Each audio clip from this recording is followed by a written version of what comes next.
challenge of the Yukon. It's King, swiftest and strongest lead dog of the North Country, blazing the trail for Sergeant Preston of the Northwest Mounted Police in his relentless pursuit of lawbreakers. On, King! On, you huskies! Gold discovered in the Yukon. A stampede to the Klondike in the greedy race for riches.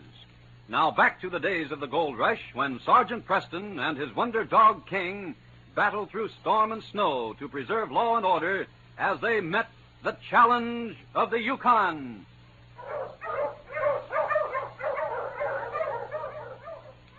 It was early spring in the Yukon country. Jim Green and his friend Dan Peters were returning to their homes on the outskirts of Selkirk after a successful day of hunting. Peters was carrying a small animal wrapped in a scarf that wriggled and squirmed like a cat in a bag. As they approached Jim's cabin, Jim's young son, Bob, came running to meet them. Hello, Dad. Guess he was looking for you. How was the hunt, Dad? Fine, son. We got a big caribou hanging on a tree limb to go back after with a dog sled. And we got something else, too. And I'll be mighty glad to give it to you. What is it? All wrapped up in your scarf. Here, take him. Careful now. He might claw you. It's a bear cub. Oh, just a baby. Oh, Dad, he's wonderful. He's a lively one, too. Is he mine? Are you going to let me keep him? If you'll take full charge of him and take good care of him. Oh, I will. Gee, I'd rather have him than anything I could think of. Look, he's got a white spot over his eye. Well, now, you don't think your dad and I would bring you just an ordinary black bear, do you? Do you think we ought to keep him in the cabin? No, the heat would be bad for him. You'll have to build a pen for him, out and back. Oh, sure I will. I'm going to call him Blackie.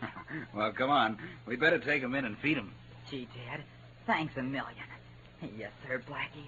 You and I are going to be good friends. Yes, sir.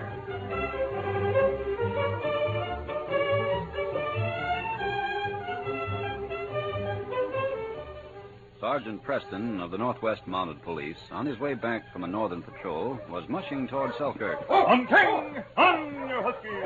As he neared the town, a small boy came out of a cabin beside the trail. Oh, King! Ho, you huskies! Hello there, Bob. How are you? I wonder if you have time to stop a minute. I want to show you something. Why, yes, I guess I have. What is it? It's in the back of the cabin. Huh? Say, isn't that a new lead dog you have? Yes, it is. Isn't he a beauty? His name's King. Gosh, he's sure a nice one. Are you letting him go free instead of being harnessed? Yes, Bob. He's rather young to be a lead dog. He's hardly more than a pup. But he's smarter and stronger than the rest of the team in spite of it. Maybe you'd better tie him to your sled, Sergeant. You see, he might not like the surprise I'm going to show you. Well, don't worry about King, Bob. I've been training him ever since I got him. He'll do anything I say. Well, all right. Come on. Come on, King. Side me, fella. Dad and Mom went into town for supplies, but I thought I'd better stay here and watch Blackie. Blackie? He's the surprise. Here he is in this pen. What? A bear cub? Well, where'd you get him? Dad got him. The last time he went hunting. He's just a baby. He's too young to be afraid of anything. He has a white spot over his eye. I never saw a bear with a mark like that. Look at King. He's wagging his tail. You know, I bet they'd be friends if we'd let him. Maybe they would. Do you think King would hurt him if I let him into the pen? Well, let's try it, Bob. Now, let's see. How do you open it? Right here, this wire. Oh. There, it's open. All right, King. Go in and see Blackie. Careful now. Don't hurt him. Oh, look. King is licking Blackie's face. They're both young. They'll be playing together soon. Dogs and bears don't usually get along together, do they? Well, any animals will get friendly if you get them together when they're young enough, Bob. Please, Sergeant. Will you bring King back here once in a while and let him play with Blackie? I'd hate to have Blackie get lonesome, and it sure would be nice if he could have a friend. An animal friend, I mean. Sure, Bob. I come to see your father often. When I do, I'll bring King. We'll see that Blackie has a friend. Gee, that'll be fine. And so, through the following months, King and the black bear became friends. Blackie disliked other dogs, but always accepted the big lead dog that he'd known since he was a cub. As the months passed, the bear grew fast, and Bobby's affection for him grew, too. Blackie was almost full-sized when one day 2 strange men stopped beside the cabin where the animal was chained. Bobby was feeding Blackie as the men approached. Well, son, that's quite a pet you have there. Yes, sir. I raised him. It was just a baby when I got him. Here's some more fish, Blackie. I bet he eats a lot, don't he? He sure does. But I can get all the fish he needs. He likes berries and things. I should think he'd be lots of trouble for you. Oh, he's worth it. That bear make good fur blanket. You quit talking like that. Charlie's an Indian. I guess you don't think it's very practical to keep a pet like that. Well, I don't care what he thinks. Blackie's the best pet anybody could have. I suppose you wouldn't think of selling him. I should say not. There isn't enough money in the world to buy Blackie. That bear him lots of trouble. Maybe it would be to you, but, well, I like it. Well, I ain't interested in buying a bear. I got troubles enough. Is he gentle? Blackie wouldn't bite anybody. Nobody's ever been mean to him. He doesn't like dogs very much, though. Doesn't like... Well, most bears don't. Well, come on, Charlie. We got to get back to town. Goodbye, kid. Goodbye. Here, Blackie. Here's some more fish. Come on. That big bear. Yeah. I could use an animal like that. You mean you want bear? How'd you like to earn some money, Charlie? How much money? Maybe you'd rather be paid off in firewater. What you want me to do? I might need a little help tonight. I'm leaving town. And when I go, I'd like to take a big black bear in my wagon with me. Me not help steal bear. I didn't say anything about stealing anything. On second thought, maybe I won't need any help. A job like the one I'm thinking of should be pretty simple. About 5 weeks later, Sergeant Preston returned from a northern patrol. He was on his way to headquarters in Dawson City when he heard young Bob's voice. Sergeant, see Sergeant Preston. Oh, Bob, it's good to see you. It's sure good to see you. I've been waiting for you to get back. Everything all right at home? No. Blackie's gone. Somebody stole him about a month ago. Stole him. We found his chain file. Someone took him during the night. But why would anyone want your pet bear? He's about full size now, isn't he? Yeah, he's awful big. But he was gentle. And... Gosh, I miss him. He was a nice pet. Remember how he and King used to play together? Yes, they always liked each other. King was the only dog Blackie ever liked. Well, Bob, the only thing I can do is keep my eyes open for him. Gee, Sergeant, I knew you'd help me. He's grown a lot since you saw him last, but, well, you can always tell him by that white spot over his left eye. No other bear will have a marking like that. But don't plan too much on my finding him, son. This is a big country, you know. But you're always going on long trips to different towns. I know. Well, I'll certainly try to find him. Maybe I can pick up some information. I'm sure I'll know Blackie if I see him. I sure hope you find him. I'll do my best, Bob. See you later. I have to report to headquarters. Thanks a lot, Sergeant. Bye. Bye. Come on, King. Good morning, Inspector. Oh, how are you, Sergeant? Fine, thank you, sir. There's that dog of yours. How are you, boy? He looks a lot bigger than the last time I saw him. He's full size now, I think, Inspector. Oh, sit down, Sergeant. Thank you, sir. I have another job for you. It's going to mean another patrol north. Yes, sir. It's an Indian village up near Dawson. The Indians are stirring up trouble. I believe you've been up there before, haven't you, Sergeant? Why, yes, sir, I have. I know that tribe. They've always been peaceful. We've never had any trouble with them. I know we haven't, but someone is selling them liquor, I believe. We can't seem to find out who it is. I've used a young Indian guide from that tribe. His name's White Eagle. I believe he's the son of the chief. I might be able to get some information from him. Good. That's what I was hoping for. Well, just what have the Indians done, sir? Well, as yet, there hasn't been any murders, but they have raided a trading post belonging to Pierre LaSalle. Yes, sir, I know Pierre. They did it during the night when Pierre wasn't there. A few trappers have reported being robbed, and a couple of drunken Indians pulled knives on a prospector and stole some gold dust. Now, before things get too violent, they have to find out where they're getting their liquor. I'll do my best, sir. You'll start tomorrow, then? I'll start in the morning, Inspector. I'll see Pierre and try to find White Eagle. Good. The sooner the better. South of Dawson, a big covered wagon stood in the center of the clearing. Huge letters on the side of it read, Beaver Bill, buy beaver oil, the magic medicine. Near the wagon stood Beaver Bill himself. He was a big, powerful man, and there was a wicked grin on his face as he teased a big black bear that was tied to a stake. The poor beast was bewildered and angry as Bill poked it with a sharp stick. The man was so preoccupied with his cruelty that he failed to notice a young Indian who had come quietly on moccasined feet and stood behind him watching. Come on, you lazy critter. This'll teach you not to be a lapdog. That's better. Get your temper up, huh? You're getting quick. Don't you wish the chain was longer so you could get at me, huh? We gotta keep you in training, don't we? Can't let you get gentle, huh? You almost cut it that time, didn't you? Why you tease Bear like that? Where did you come from? Me from Indian village. Why you hit Bear? You gotta keep him mean. He might not fight. Anyway, it's none of your business. And don't come sneaking up like that again. You're liable to get shot. Bear leg hurt. The dog done it last night. Before he got the dog. What are you doing here? What do you want? Me come from Indian village. Chief Whitefeather. Him my father. Well, you tell your father them last furs he traded, he was poor. I want better ones. Him got no more furs. Well, he'd better get some if he wants any more liquor. And that goes for the rest of your time.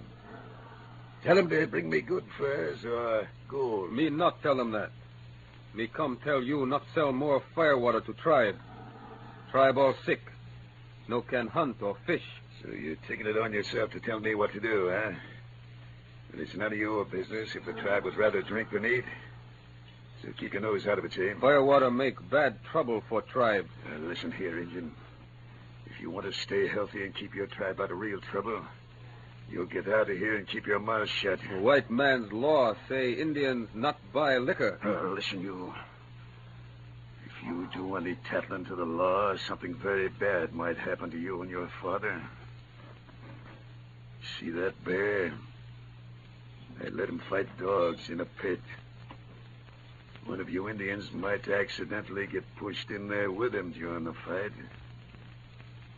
I can always give the chief a ringside seat. You'll not hurt my father. Not if you've got sense enough to keep your mouth shut. Now get out of this camp before I put a bullet through your thick skull. White man, maybe be sorry.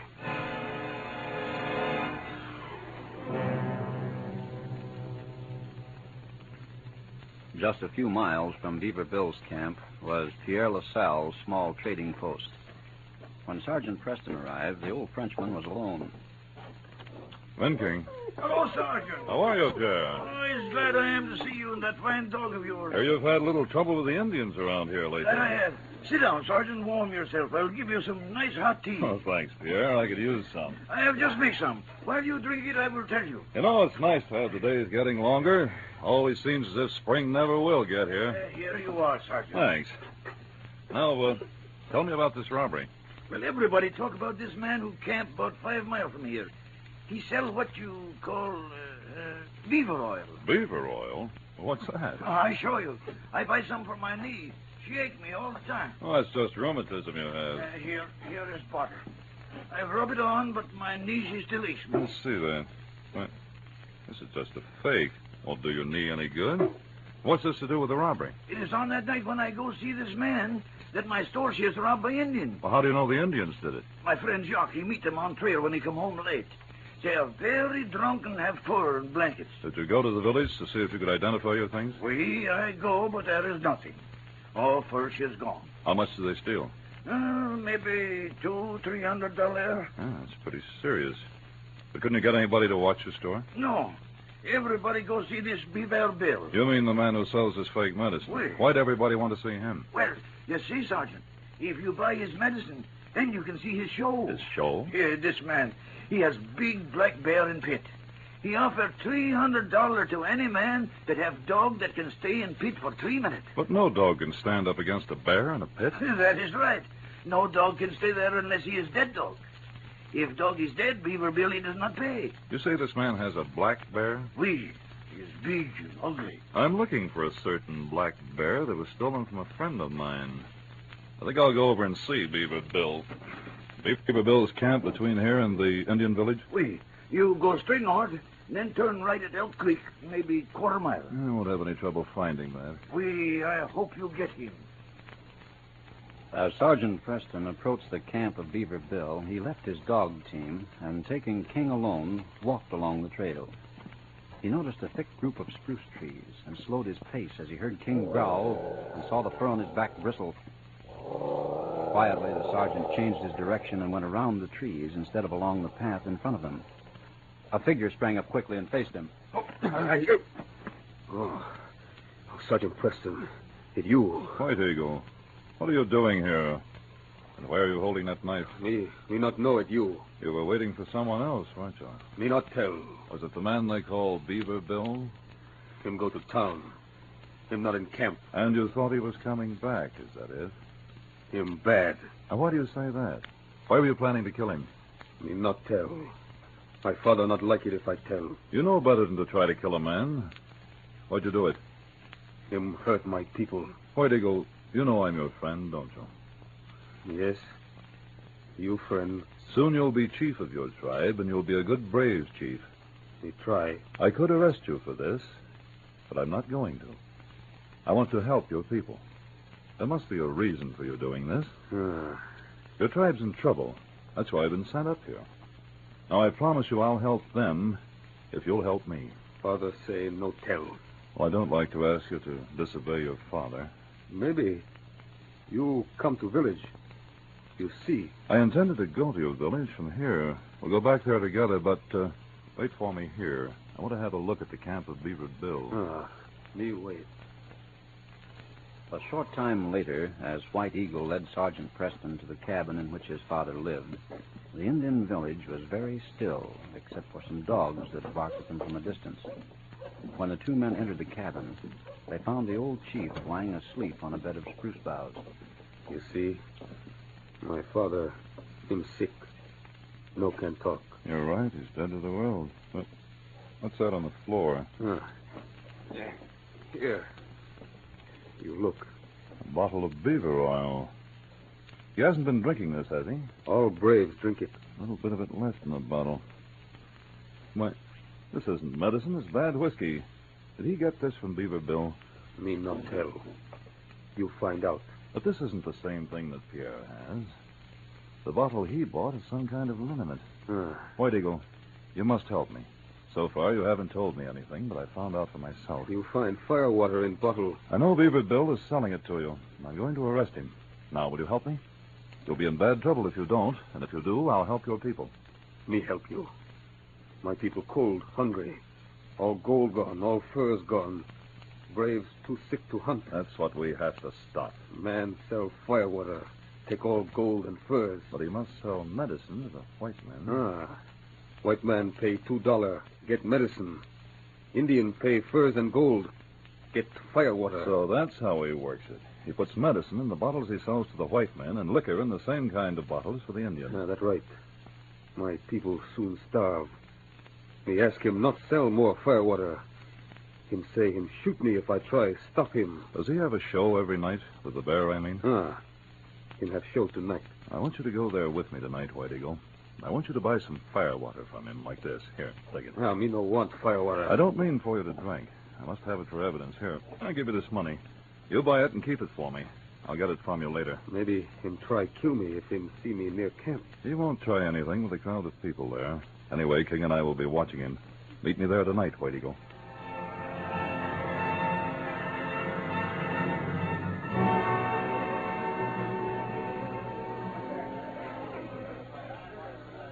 That night, a big crowd of men was gathered at the camp of Beaver Bill, surrounding a platform at the back of his wagon. Nearby, in a pit about 10 feet square, a big bear blinked at the flaming torches that were set at each corner and growled futilely at the teasing faces that bent above him. As White Eagle approached the crowd, a man leading a big dog stepped into his path. White Eagle. Who? Oh, Sergeant Preston. I not know you without uniform. I was afraid Beaver Bill might not go on with his show if he saw a Mountie in the crowd. Now, as soon as you buy the firewater, bring it to me here. Me bring it. Beaver Bill's on the platform now. I guess he's ready to make his speech. Come on, let's get closer. Come along, King. All right, gentlemen. Before we put on the big show, I want to tell you about this magic medicine, beaver oil. This marvelous concoction has been used for centuries by the crown heads of Europe. It was made from a secret formula, known only by the foremost scientists of Russia, and given to the ancestors of King Henry VIII. Beaver oil. I bet that's how Henry got rid of all them wives. Beaver oil, gentlemen. It cures lumbago, commonly known as backache. It cures toothache, sprains, cramps in the stomach, aching joints, and dog bites. Give it to the children for measles, whooping cough, pneumonia, and chilblains. Here it is, folks. The magic cure-all. Only $2 a bottle. Rub it in, sprinkle it on, or take it internally to soothe your drooping spirit. Come on, folks. Show me your money. The more bottles you buy, the closer you get to the bear pit to see the fun that's coming. Remember, $300 to the owner of any dog that stays in the pit with my bear for 3 minutes. We've got some fun coming, folks.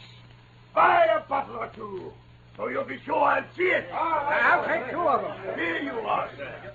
Thank you. Find a place over at the bear pit. You Indians step over to this side, please. Me want beaver oil for tribe. Well, Whitey, so your father sent you for it this time. I guess he made you see the error of your ways. There you are. My compliments to the chief. Next, you, mister. How many bottles? That's 2. Step this way.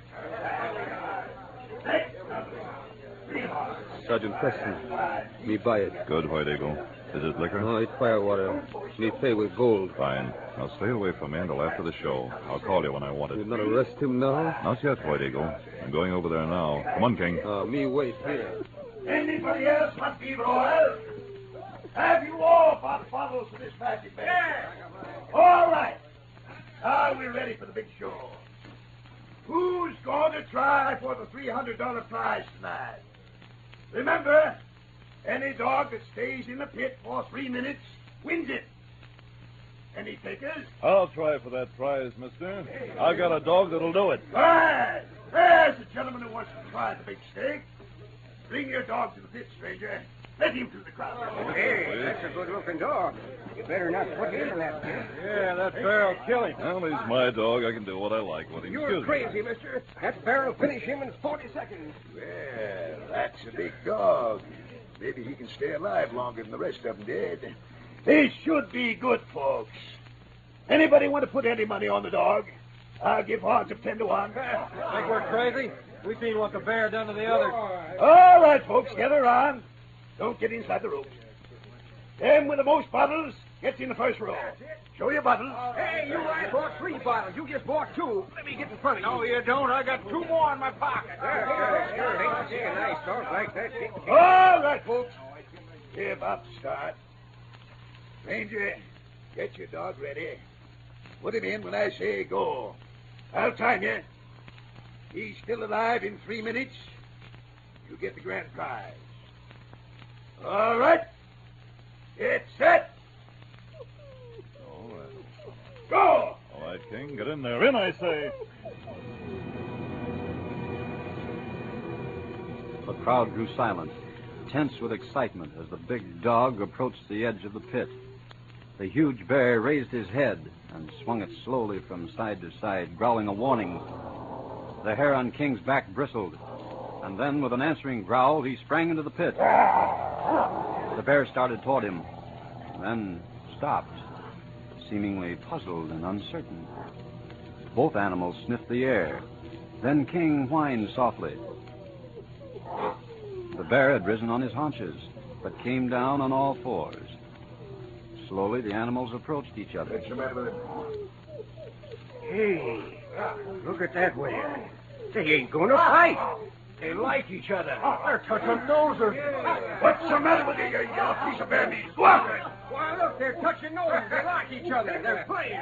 Well, Beaver Bill, I guess I win the prize. Looks like my dog can stay in there as long as he likes. It sure does. Will you look at the critters? Bill pays off. I'll show them mangy yellow colors. I'll make them fight. Here, you. Give me that dog. Stop that whip or I'll break every bone in your body. I won't. Give it here. Now, Hand over that prize money. It ain't fair. I won't pay it. You hear that, boys? He's a welcome. Maybe Beaver Bill would like to go into the pit with a bear and dog, huh, boys? No. I'll pay it. Yeah, I got the money right here in my pocket. Hand it over. Here you are. The $20 gold pieces. 200. 300. Thanks, Bill. Now, don't go away. We have a little more business to attend to. How'd you know that bear wouldn't hurt your dog, stranger? Oh, I just had a hunch when I saw that white spot over his left eye. Well, by darn, I never heard of anything like that. What other business you got here? Just a minute. White Eagle, Me here, Sergeant. Sergeant? maybe I should introduce myself. I'm Sergeant Preston of the Northwest Mounted Police, Mountie. A Mountie without his uniform. and I'm putting you under arrest for selling liquor to the Indians. You can't prove Oh, that. yes, I can. I have the evidence right here. Show him those bottles, White Eagle. Here, bottles. That isn't medicine. It's bad whiskey, Beaver Bill. You know there's a law against selling liquor to the Indians. Right, Eagle, you filthy wretch. No, you won't, Bill. I'm taking you with me. You'll spend the night in jail in Dawson City. But the wagon, my The bear. bear will be another charge against you. You stole him from a small boy in Selkirk. You can't prove it. As for the furs and blankets in your wagon, most of them belong to Pierre LaSalle. I'll take them back to him. You won't need them where you're going.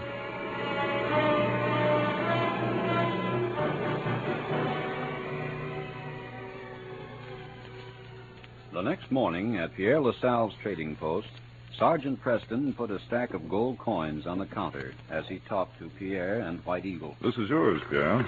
But, Sergeant, I cannot take that money. You'll bring back most of what Indians steal. Well, after you take what's owed you, use the rest for supplies for White Eagle's tribe. Food enough to last through the winter, blankets, whatever they need. Well, that money is yours and King's. No, White Eagle. King and I aren't allowed to accept prize money when we're on duty. Oh, this is fine thing you do, Sergeant. I don't think we'll have any more trouble with the Indians now. I thank you for my people. So you will come now and see them? Some other time, White Eagle. King and I must be on our way. You see, there's a small boy down in Selkirk who'll be very anxious to see that bear. All right, old fella, let's go. It'll be quite a trip with a prisoner and your old friend Blackie. Yes, King, the case is closed.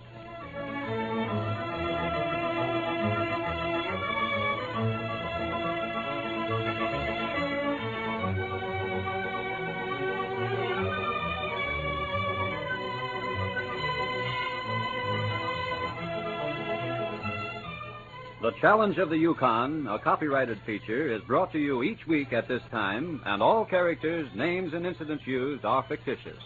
Listen again next week to another exciting adventure during the days of the gold rush. L. Prowl speaking. This program came to you from Detroit.